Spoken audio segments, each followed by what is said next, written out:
Hey y'all, welcome to another episode. This is episode 6 of the WERKin Mommas podcast. I am your host, Nikki Winston, and I'm just feeling a little extra popping collarish today because of y'all. I mean, all the love, all the comments on LinkedIn, the feedback on Instagram and Twitter. Y'all have been hearting my posts and clapping my posts, and everywhere that I blasted my podcast has been so well received. So I appreciate y'all for that because I sat on this content for a long time.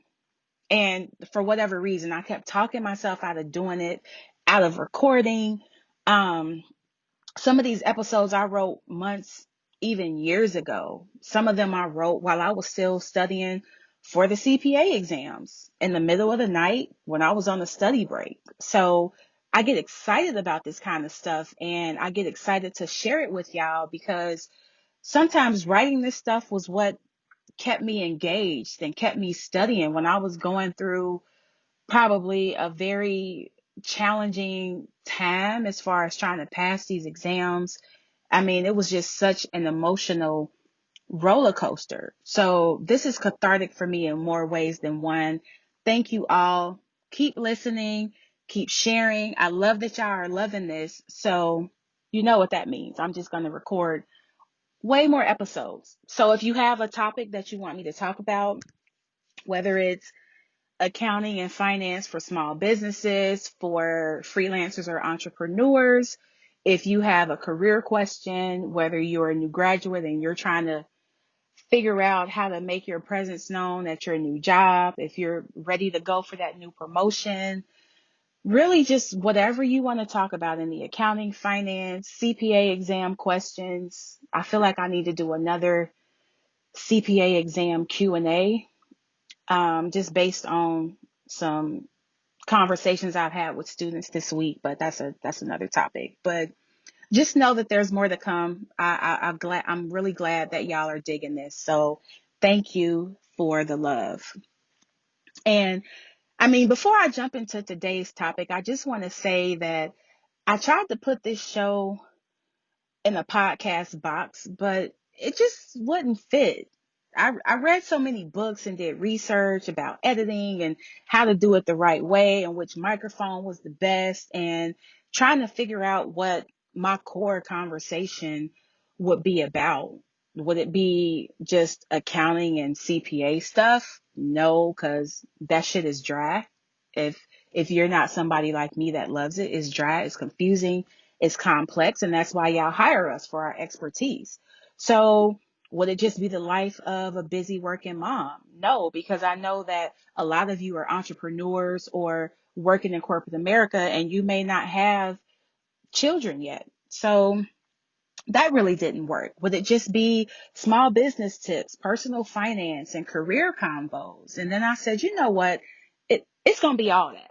It's going to be all of that. I could not figure out a way to take all the things I love, accounting, motherhood, entrepreneurship, career advice, and all these things I know about.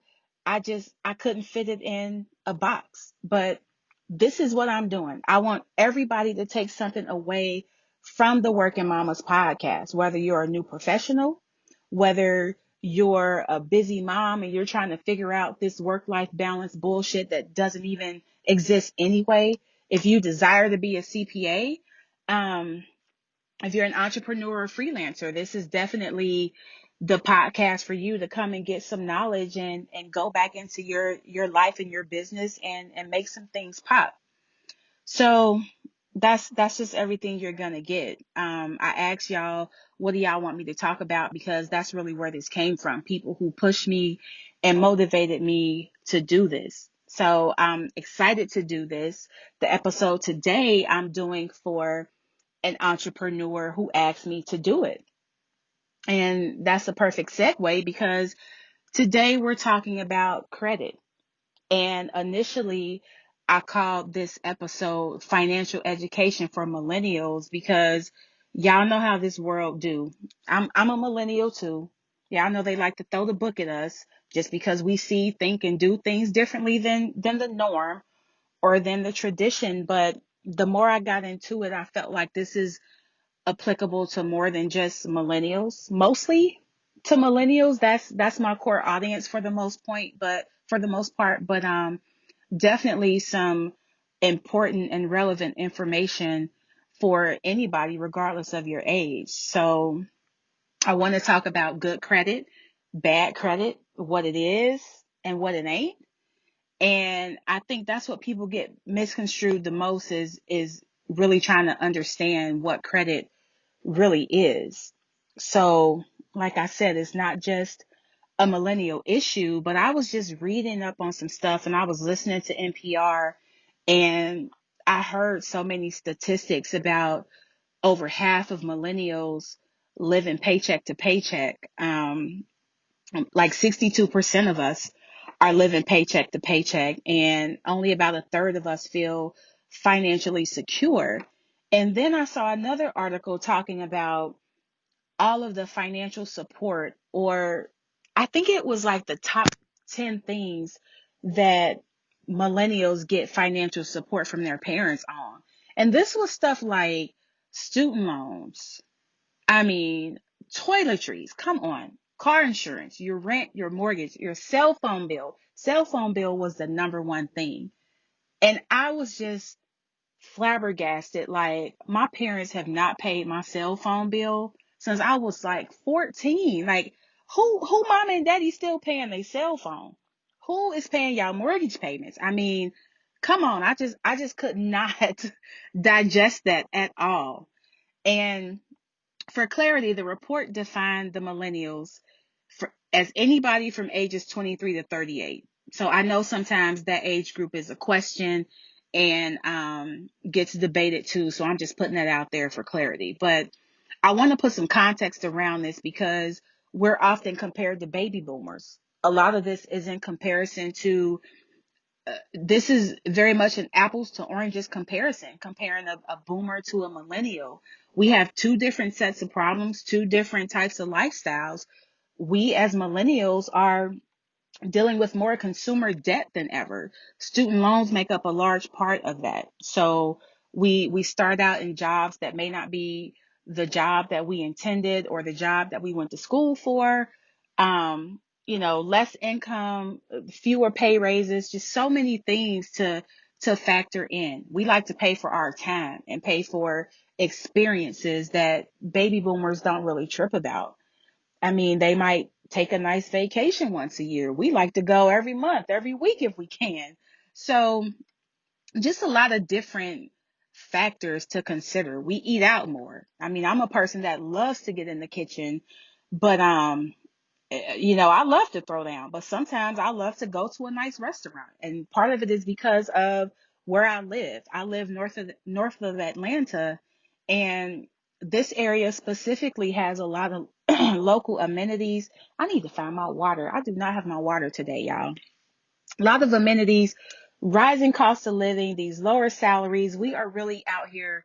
Some of these millennials, some of us are really out here struggling, y'all. But that does not have to be you. This episode today, I really want to dive into some of those things that are hindering our credit, our financial livelihood, and then give y'all a couple tips for y'all to put in place and improve your financial situation. So give me a second. Let me get my water. Yeah, I know I don't edit my podcasts because I don't live an edited life. I got to get my lemon water. I got to tell my son to go find him something to eat real quick because he think he's supposed to eat filet mignon every day. I made it one day for them and now they want that shit like every day. And I'm like, no, sir, get you some lunch meat and some crackers. So y'all hold on. Let me get my water real quick.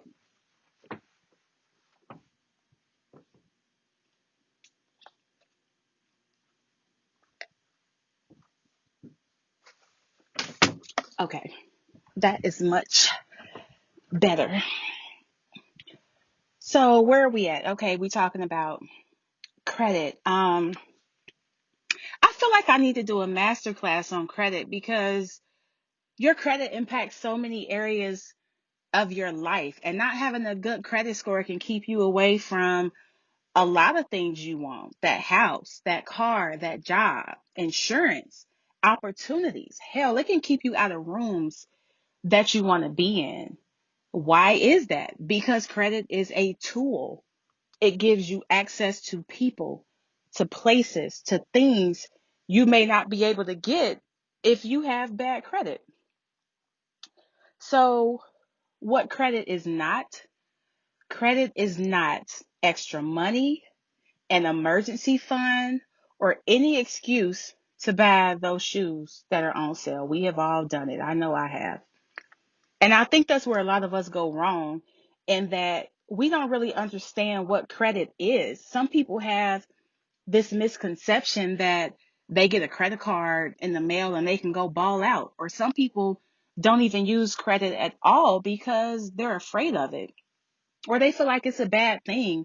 When it's used wisely, it can really be a game changer. So now let's define good versus bad credit. And without going too deep on it, I just look at it like this. These days, if you are not in the 700 club, you are not getting the best rates on debt. That's on a mortgage, a car loan, um, a credit card, business loans. Since a lot of y'all are entrepreneurs, there's always there's always some extra questions your lender is going to ask if you're not at that 700 plus. And honestly, it's not hard to get there. I just find that a lot of us are in recovery mode, where we're trying to rebuild after some credit catastrophe. So I keep thinking about this masterclass. Like, I don't want y'all to just sit and listen to me. I want y'all to do some work. Like, download your bank statements, get copies of your credit reports, get a red pen and a highlighter, and just start writing and marking up some things. Um, and there's so much misinformation circulating around. And I've seen and heard some things that are not accurate. And I just want y'all to win in this credit game. So my son is back. What's up, babe? Can you cut my salary? Give me a second. Let me finish recording this episode.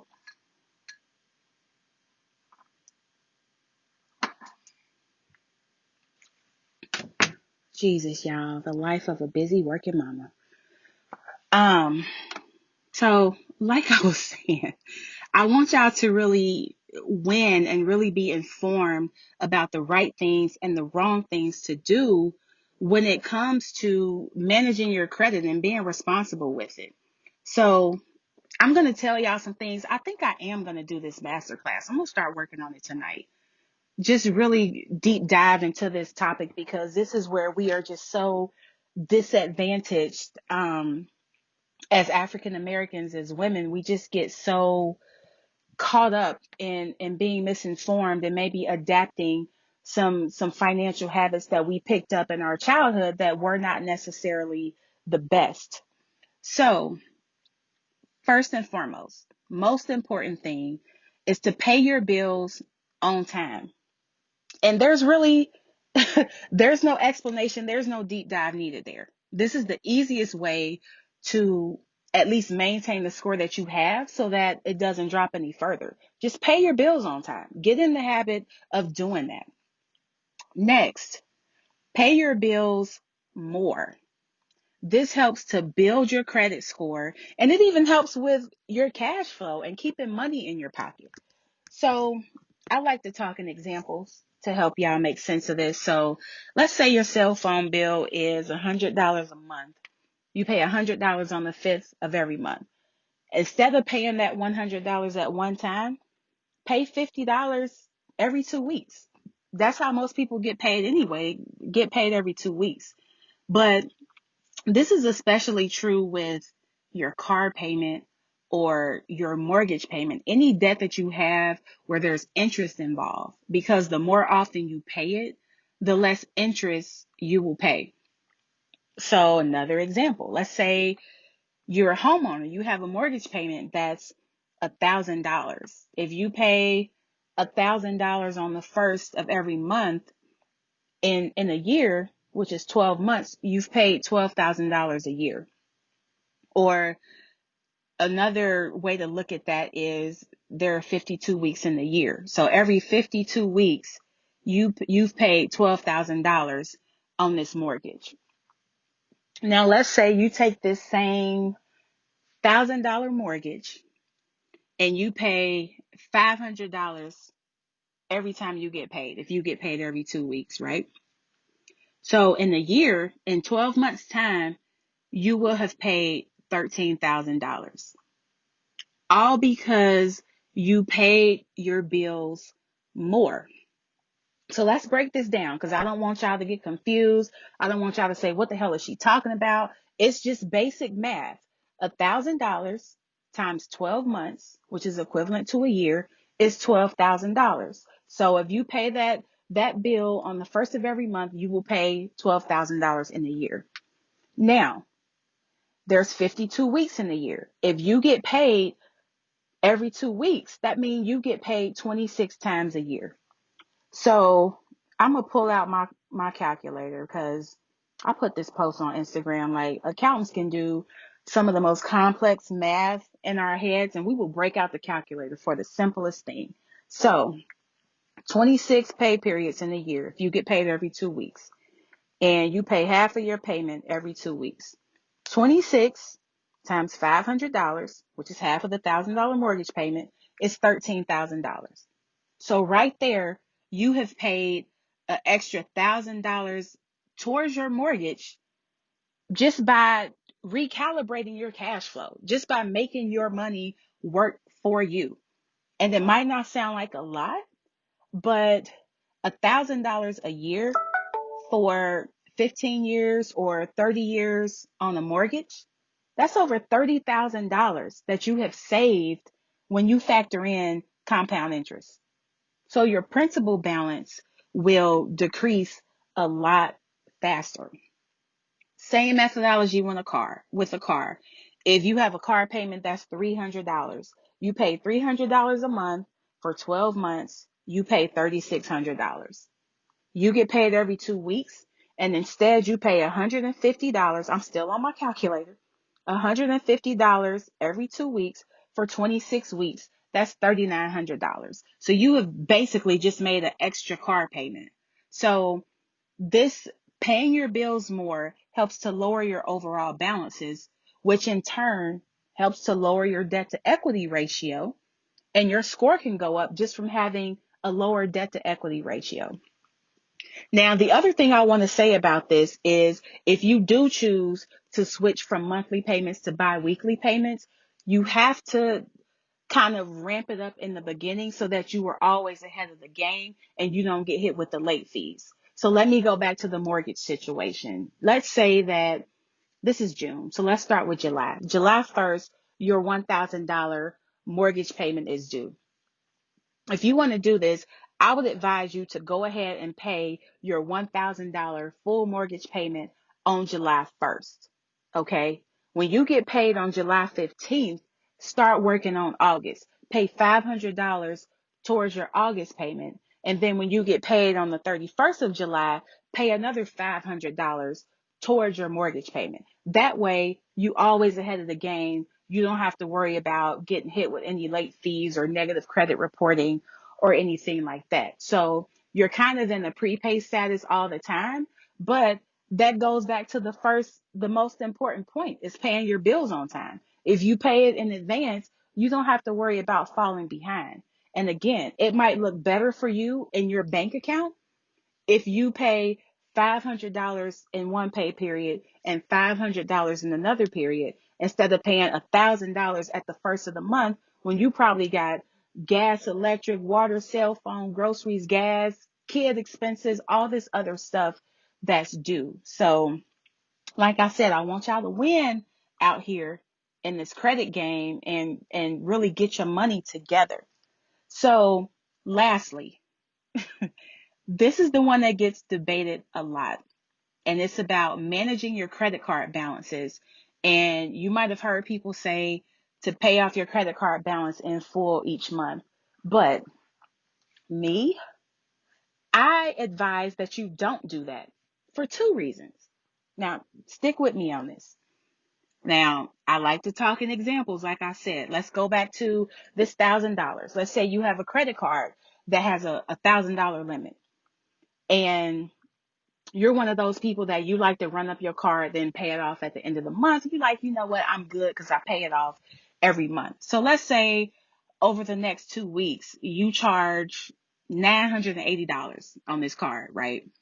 So another week goes by. So now we're in the third week, and you get your statement, and it shows that you owe $980. So when your credit card company sends you that statement, they're also telling the credit bureaus that you owe $980. 980 divided by 1,000 is 98%. That means that your credit utilization, something that a factor in your credit score that's what, 35% or more, your credit utilization has gone from 0 to 98% in 1 month. And utilization is just the balance on your card compared to the total available credit limit that you have. So to maximize your credit score, a lot of the credit agencies suggest that you use 30% or less of your credit limit. So in the case of $1,000 card, they suggest you should never charge more than $300. That's 30% of 1,000. So y'all know we got to be twice as good. Y'all know this. So I tell people to never use more than 10% of your available credit limit. So with this card, never charge more than $100, because actually the agencies say that to maximize your credit score, you should be using 9% or less of your total available credit. If you desire to get into this excellent credit score club, those people who have a 760 score or better, their average utilization is, last time I looked at it, 6 or 7%, which means they're never spending more than $70 on a credit card that has a $1,000 limit. That's filling up your gas tank, a nice dinner, something like that. That's all. Because like I said before, credit is a tool. It's not extra money. It's not a pay raise at work. You get evaluated on how well you use this tool. And that determines whether or not you get more. That determines how much house you can buy. That determines, can you go on the lot and pick out the car you want, or do you just have to settle for the hoopty they gonna drive around from the back and charge you an arm and a leg and interest for it?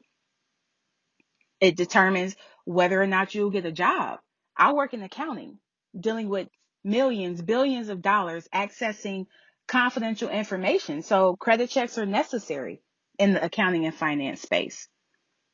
And I mean, it's important to know these things and to be aware of it, because I mean, we just get so misinformed and we don't really understand how to use it. We're going off of what we heard somebody say, what we saw somebody do, and we're trying to apply that to our own personal credit situation when that might not be applicable to you, or that's not going to be beneficial to you in trying to raise your credit. And don't get confused, because credit is somebody else's money. That's why you pay interest on credit cards. Interest is the cost of using somebody else's money. And that's just that on that. I'm laughing because I discovered light skinned Keisha, and she says that, and it is the funniest thing ever to me.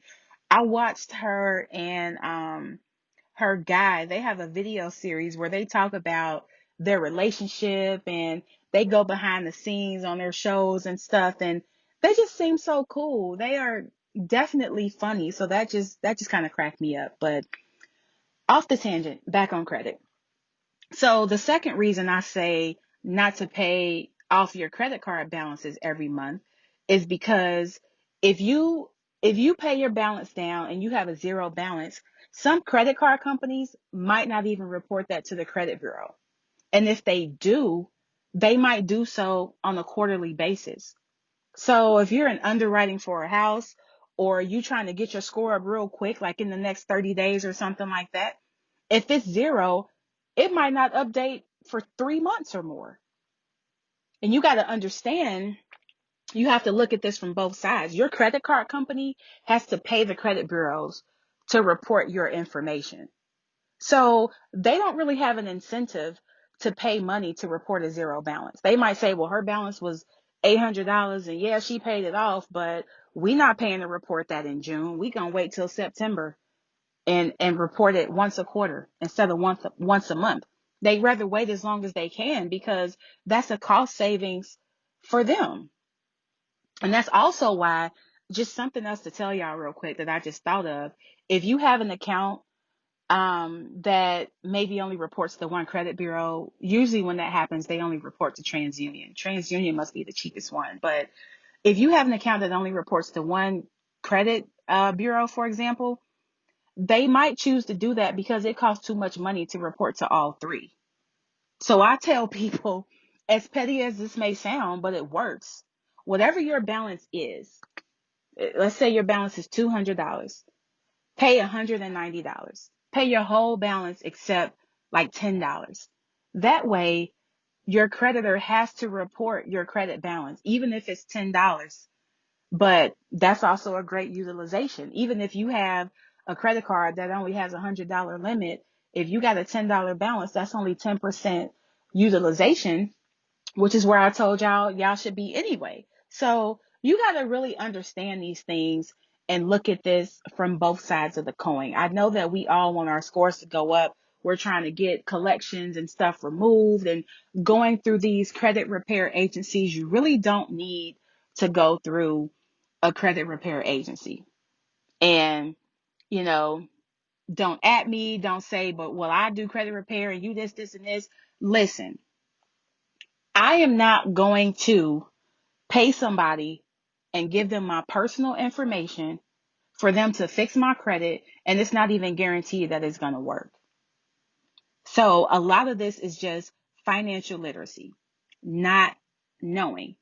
And, I don't want y'all to be misinformed. I don't want you to hand off your personal financial information to somebody you don't even know, paying them money to fix things on your credit that they probably can't even fix. And this is something that you can pretty much do on your own. As long as you have the right information, as long as you make the right calls to the right people, this is something that you should be doing on your own, especially if you're a business owner or if you're a parent, because you're going to have to teach this to your kids.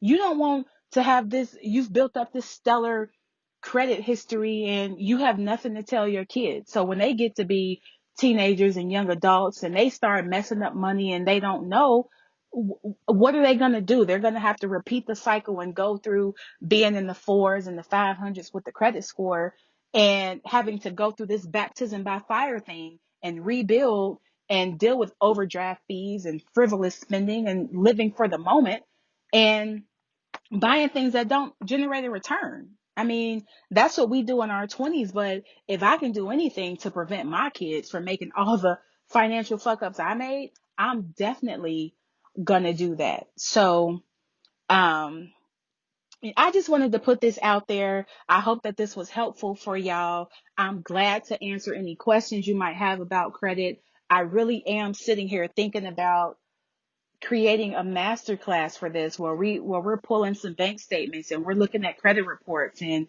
looking at the things that need to be disputed, because you can literally do this on your own. And when you think about all these cases of identity theft and all of these things that are going on where people's financial lives are ruined, it's because somebody has obtained your personal information, your social security number, your birthday, your address. And what you don't want to do is put yourself in a situation where you're basically opening the door and inviting somebody to steal your personal information. So this is not a knock against anybody who does credit repair. If you do it and you do it well and you're successful, kudos to you. I'm never going to knock anybody's hustle. But as those of you who are struggling to improve your credit, rebuild your credit, or whatever, you do not have to outsource your personal information to somebody who you might not even know. So That's it for this episode. I got to go chop up some celery for my son and do some other stuff. We went to boot camp this morning, me and him. So he probably wants some celery juice because I've been making celery juice for him. But let me go be a mom real quick because it's a lot. My kids, I thought as they got older it would be easier, but it seemed like the older they get, the more stuff that they need, the more stuff that they want, and the more money they cost me. So, thank y'all for tuning in. Again, hit me on Instagram, Twitter, Medium at Nick Winston, NikkWinston.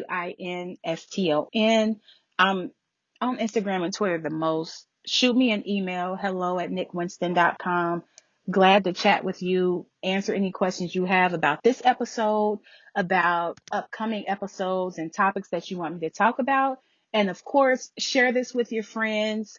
Tag me as you're listening to it. I would love to know what you think about it. And I will talk to y'all soon. Bye.